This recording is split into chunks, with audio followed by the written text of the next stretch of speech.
La parole est à Marie-Noëlle Heyman, vice-présidente, si je me trompe, du Sénat. Voilà. Chers amis, chers camarades, chers citoyens, je crois que nous vivons, je l'espère en tout cas, un moment important parce que je le crois fondateur. Je crois qu'il est important parce que déjà dans la période que nous connaissons, où la gauche est totalement émiettée, où quand même beaucoup de sectarisme mutuel se développe, nous avons l'ambition d'être capables de dialoguer et de construire ensemble en respectant les histoires, les trajectoires, les pensées des uns et des autres, mais pas dans la confusion. Parce que l'autre idée, moi j'ai toujours été désolée de voir que le mot synthèse devenait une espèce de patouille dans lequel il n'y avait surtout plus rien qui divisait et évidemment on ne tirait pas vers le haut les ambitions collectives. Alors ce n'est qu'un début et il faut réussir la dynamique que nous engageons. D'abord, on a choisi le terme gauche année zéro. Évidemment, ça peut faire comme ça, non, il ne s'agit pas, bon, du passé faisons table rase, non. Hein. En réalité, ce que nous voyons, c'est qu'elle est dans un tel état, la gauche, qu'elle-même s'est mise dans une situation, j'allais presque dire, de survie. Alors personne d'entre nous n'imagine que les idéaux de gauche, toute la tradition ouvrière, les diverses cultures qui ont matricé le 19e, le 20e siècle, voire même depuis la Révolution française, ce qu'on appelle les courants républicains de gauche, va disparaître du paysage. Mais la question qui est posée, c'est l'incarnation politique, c'est la dynamique idéologique et culturelle qu'aujourd'hui, on voit bien, est en difficulté majeure. Et là, ça ne vient pas que de l'incurie du précédent quinquennat. J'allais dire, si avec ça, ce serait déjà grave, mais on serait dans des terreaux fertiles, bien préparés, qui permettent des rebonds, ce que d'ailleurs, par le passé, on a pu connaître. Mais là, on est dans des circonstances où on voit qu'au-delà de notre propre pays, partout en Europe et dans le monde, au moment même où la mondialisation libérale a manifestement, on en voit ses conséquences, les peuples la rejettent, là où se construisent des alternatives, la plupart du temps, ces alternatives ne sont pas ce qu'on pourrait qualifier de gauche, progressiste ou sociale.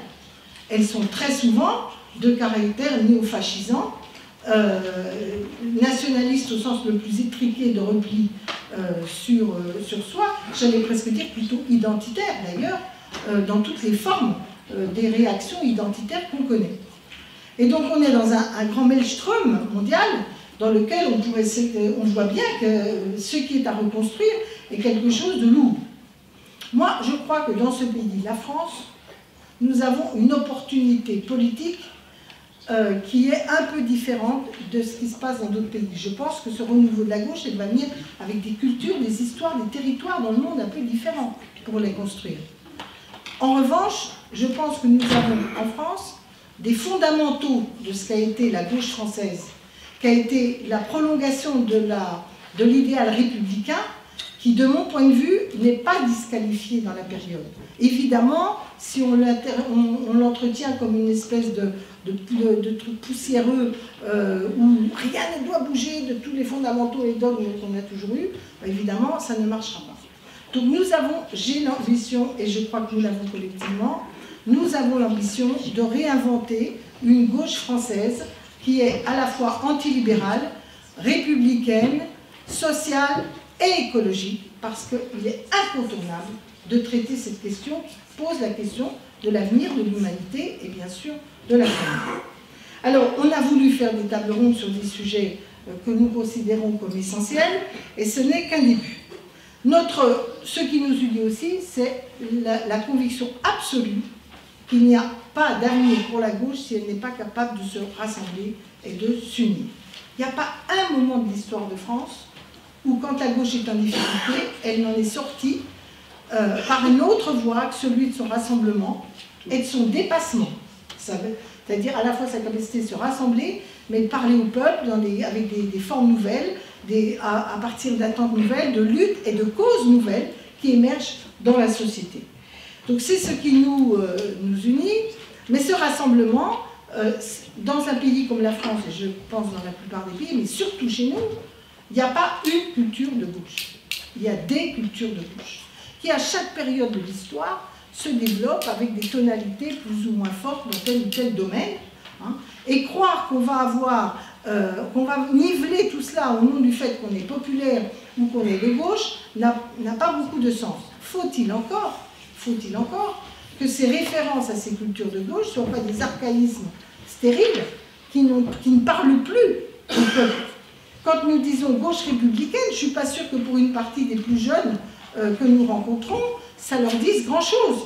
Et parfois même, c'est un peu triste, ça caricature même parfois le propos, puisqu'on en arrive au fait que parfois on ne parle de la République que pour l'ordre et la discipline, ce qui en soi est bien nécessaire, parce que le désordre n'a jamais fécondé grand-chose, en tout cas de façon durable dans nos systèmes, mais ça ne parle pas toujours émancipation, égalité, souveraineté, capacité de peser sur son destin individuel et sur le destin collectif, faire vivre un intérêt général, considérer qu'il n'y a pas des biens, qu'il y a des biens communs qui n'appartiennent à tous et qui ne doivent pas être marchands. Toutes ces choses-là, quand on dit république, pour une partie des gens, ça ne veut plus dire ça. D'ailleurs, quand on dit socialisme, des fois on se demande ce que ça veut bien dire. On n'en est plus à penser que c'est l'Union soviétique. Enfin là, ça fait plutôt aujourd'hui dans le genre plus mou, moi tu meurs, etc. Donc on voit qu'il faut requalifier les projets. Et ce que nous faisons ensemble, je crois, est de nature à permettre de requalifier. Je termine, parce qu'il y a urgence à une offensive idéologique, politique, contre Macron, contre les libéraux, et contre cette espèce d'abandon d'un certain nombre d'idées auxquelles nous tenons. Moi, j'ai soutenu à fond la caisse et mouvement de la SNCF, comme certainement tous ceux d'aujourd'hui. Je passe mon temps à défendre les services publics et je ne lâcherai jamais sur des choses comme cela. Mais j'observe que quand vous regardez en profondeur les analyses, les gens, services publics, globalement, ils sont plutôt pour. Mais globalement, ils pensent que ça ne marche pas forcément bien. Puis on les a tellement détériorés que pour une partie d'entre eux, ils disent « ben oui, mais peut-être que la concurrence, ce sera peut-être pas si mal pour nous ».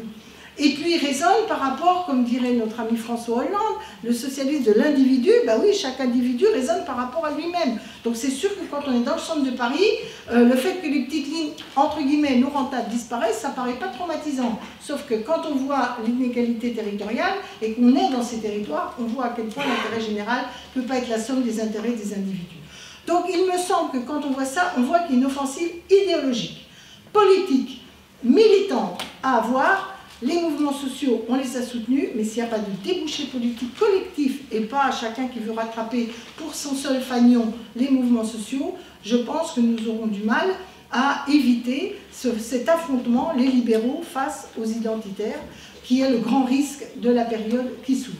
Alors moi je suis optimiste parce que je crois à la volonté, je crois que quand les dynamiques de rassemblement et de dialogue collectif et de production collective, il faut écrire, confronter, travailler pour synthétiser intelligemment ce qui nous a divisés, quitte à ce que chacun garde une part de divergence, et c'est tout à fait naturel.